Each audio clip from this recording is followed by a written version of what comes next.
बहुजन समाज की हर खबर पाने के लिए सब्सक्राइब करें अम्बेडकर पीपल्स वॉइस और बेल आइकन दबाएं।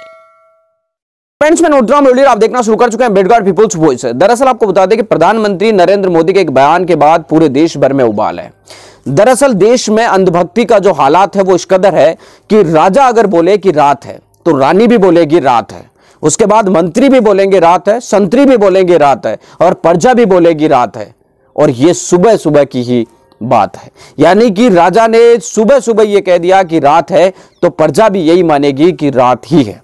हालात इस तरीके से देश में हो चुके हैं कि प्रधानमंत्री नरेंद्र मोदी कुछ भी बोले हमारे देश की जनता उसको मान लेती है, लेकिन प्रधानमंत्री नरेंद्र मोदी के एक स्टेटमेंट के खिलाफ पूर्व सैनिक ही खड़े हो चुके हैं। कल सर्वदलीय बैठक के अंदर प्रधानमंत्री नरेंद्र मोदी ने अपने स्टेटमेंट में कहा कि ना वहां कोई हमारी सीमा में घुस आया है, ना ही कोई घुसा हुआ है, ना ही हमारी कोई पोस्ट किसी दूसरे के कब्जे में है। लद्दाख में हमारे 20 जाबाज शहीद हुए, लेकिन उन्होंने भारत मां की तरफ आंख उठाकर देखा था, इसलिए वो सबक सिखाकर चले गए।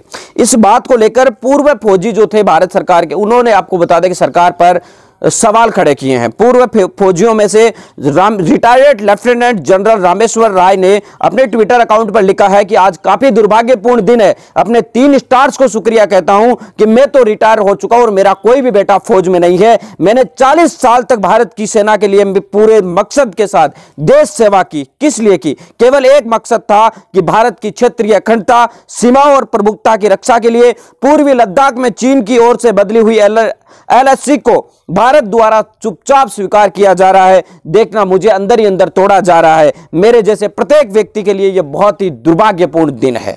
इसके अलावा रिटायर्ड कर्नल अजय शुक्ला अपने ट्विटर अकाउंट पर लिखते हैं, क्या मैंने आज टीवी पर प्रधानमंत्री मोदी को भारत चीन सीमा को नए सिरे पर खींचते हुए देखा है। मोदी ने कहा कि कोई भी भारतीय सीमा में नहीं घुसा। मोदी ने कहा कि कोई भारतीय सीमा में नहीं घुसा। क्या मान लिया जाए LAC पर हमारी साइड में आने वाली गलवान घाटी और पेंगोंग की झील फिंगर 4 से 8 चीन का हिस्सा है। चीनी सेना अभी भी वहीं पर तैनात हुई है। इसके अलावा उन्होंने एक और ट्वीट लिखी है कि यदि नरेंद्र मोदी ने कहा कि भारत की सीमा में कोई व्यक्ति नहीं घुसा तो फिर इतना हल्ला किस लिए किया जा रहा है? कोई सैन्य बातचीत क्यों की जा रही है? क्यों कूटनीतिक बात की जा रही है?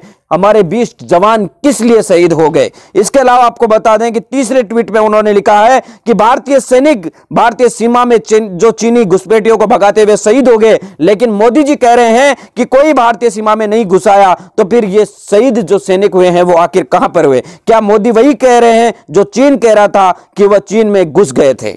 इसके अलावा चौथे ट्वीट में उन्होंने लिखा है, क्या प्रधानमंत्री नरेंद्र मोदी हमें जानबूझकर भटका रहे हैं? क्या उन्होंने हमें गलत जानकारी दी है? क्या सरकार मानती है कि कुछ भी नहीं कह सकती ये और बच नहीं सकती है? इसके अलावा हम आपको बता दें कि वीरेंद्र धनोआ जो है, उन्होंने प्रधानमंत्री नरेंद्र मोदी पर सवाल करते हुए कहा है कि क्या यह पूछ सकते हैं कि जो देश के सैनिक मरे वो मारते मारते आखिर कहां पर मरे हैं? आपको बता दें कि पिछले दिनों खुद नरेंद्र मोदी ने कहा था कि हमारे देश के सैनिक मारते मारते मरे हैं। इसको लेकर आपको बता दें कि पूरे देश के सैनिक प्रधानमंत्री नरेंद्र मोदी के खिलाफ खड़े हो चुके हैं। इसके अलावा रिटायर्ड मेजर DP सिंह कहते हैं कि भारत के प्रधानमंत्री को सुना, कोई भी मेरा और किसी भी सैनिक के मनोबल को नहीं गिरा सकता, लेकिन मुझे लगा कि वो मनोबल को उठाएंगे, लेकिन मैं गलत साबित हुआ। यानी कि आज पूरी तरीके से प्रधानमंत्री नरेंद्र मोदी के खिलाफ है भारत के सैनिक ही खड़े हो गए। इसके अलावा रिटायर्ड कर्नल इंजीनियर सांजन जी कहते हैं कि सदी का सबसे बड़ा झूठ प्रधानमंत्री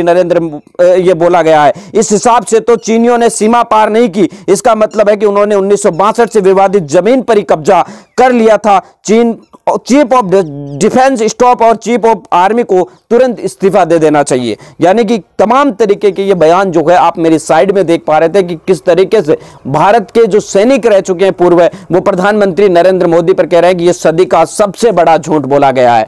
आखिर देश के अंदर क्या कुछ चल रहा है? क्या देश से झूठ छुपाया जा रहा है? हकीकत कुछ और है। मिलेंगे इस नए वीडियो और नई अपडेटों के साथ, तब तक आपसे लेते विदा। लाइक कीजिए, कमेंट कीजिए और शेयर करना बिल्कुल ना भूलें अगर आपको वीडियो पसंद